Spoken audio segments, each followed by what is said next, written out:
Beautiful day out here. Slight breeze.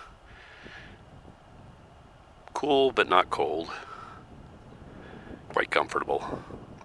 Fluffy clouds in every direction I look. Over that direction you see the Sierra Nevada mountains.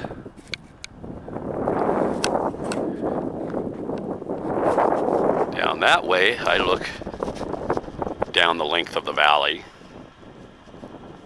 towards the south.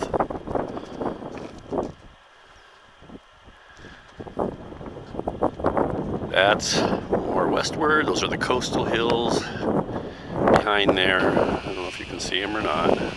I can see them. You can make them out.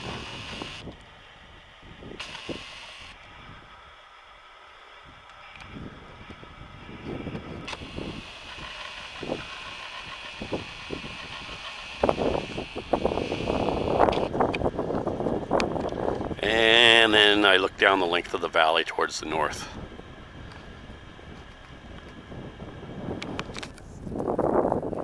Now, what do you notice on these clouds? What do you notice when I zoom in?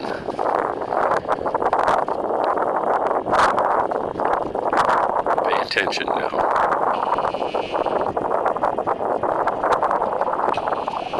Notice they appear to be going towards the ground.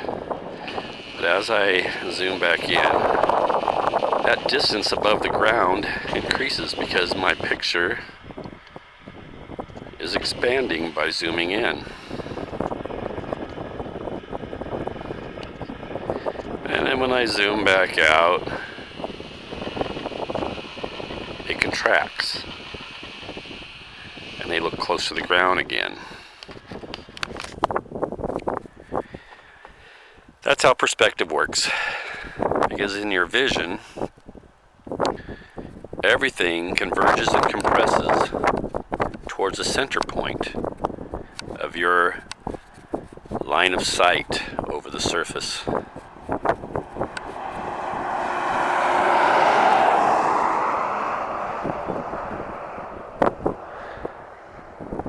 The distance becomes more compressed and converged.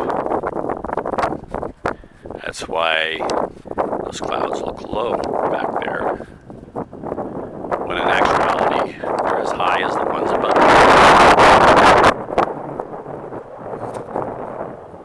See, it's how my vision works with angles. Straight above me is a very steep angle. But as I point towards the horizon in the distance, that angle becomes narrower and narrower and narrower and narrower in the distance. Because that's how your vision works. Compression and convergence toward the center. You can see it when you zoom in and out. Everything's expanding.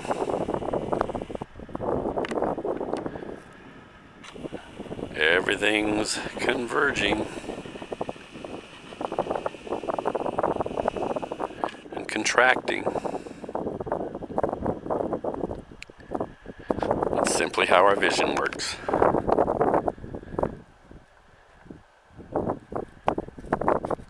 So a question to the globe guys.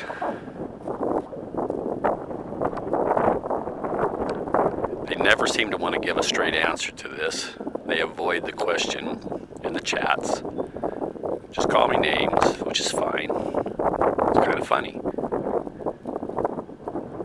But are those clouds following the curvature of the earth? Or do they simply appear to slant down towards the horizon because of perspective? Now those clouds appear to slant down because of perspective when I'm below them. They're slanting towards the horizon. Now what happens if I'm in an airplane flying above those same clouds? Well, they still look like they're going downward? Nope. They will appear to slant up towards the eye level of the person flying in the plane. Why? Because they aren't following curvature. It's simply perspective. There is nothing else to this. This is so simple to see. It's easy to understand. Unless, of course, you don't want to understand it. Everything below your eye level slants up towards it. Never all the way to it, but right below it, like a side by side, or like a, well, they're side by side. They're like conjoined twins.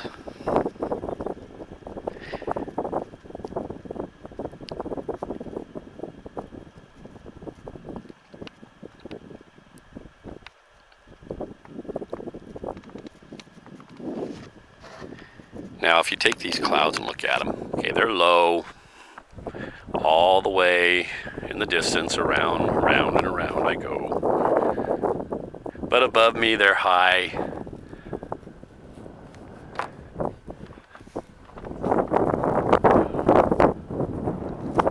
Am I living under a dome of clouds? Or is that just because they're following the curvature?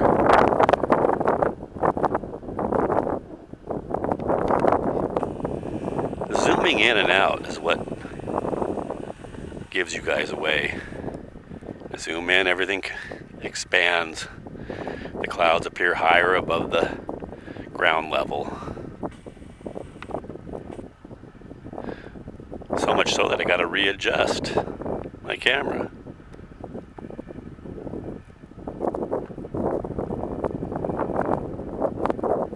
And then when I zoom back out, everything contracts again.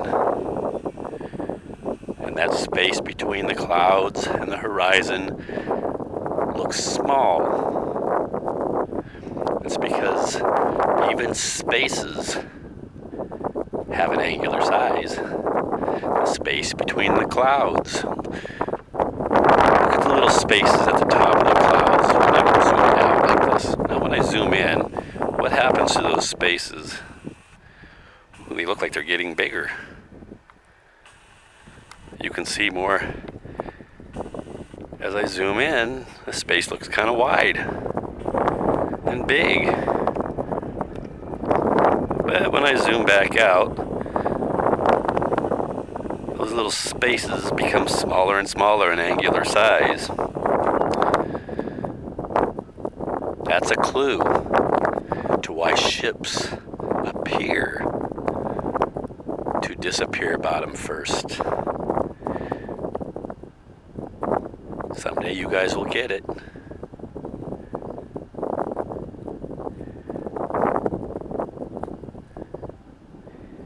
You would understand it a little quicker if all ships had stripes lengthwise, because you would see how if you have a white stripe not too far above the water that you can see when you're nearby and watch it go away, the stripes will contract and diminish in angular size.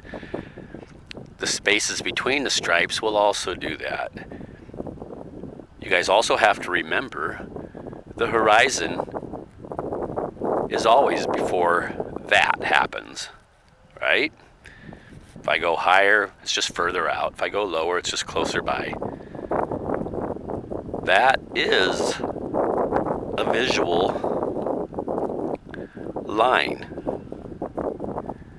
but it has to do with only my distance above the surface. It's where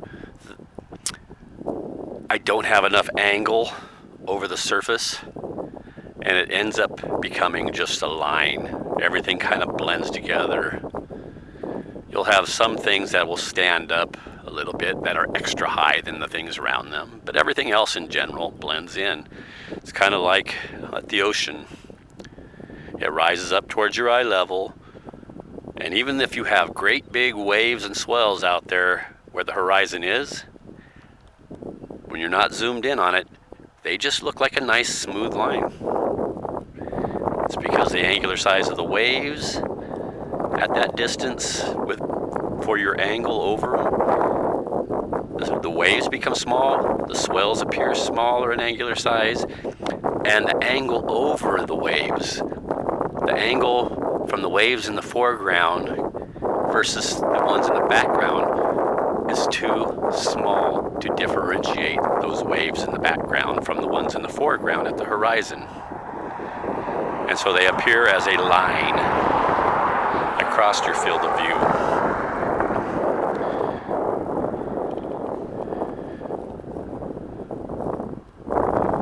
And after that point, it's simply angular size that makes things begin to disappear bottom first. Because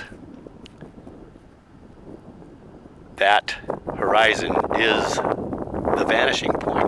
It's the point where your eyes do not have a sufficient angle between what's above it, immediately above it, and it.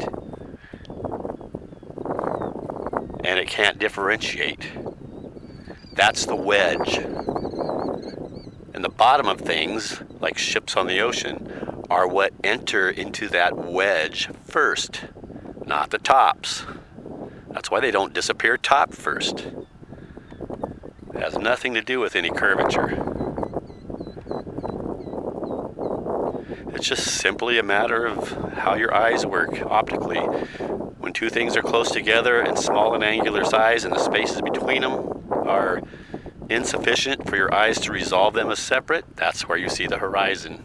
That's where things begin to disappear bottom first when they move past it, simply because of the resolution ability of the eye is insufficient after that point to differentiate the bottoms of things and the surface.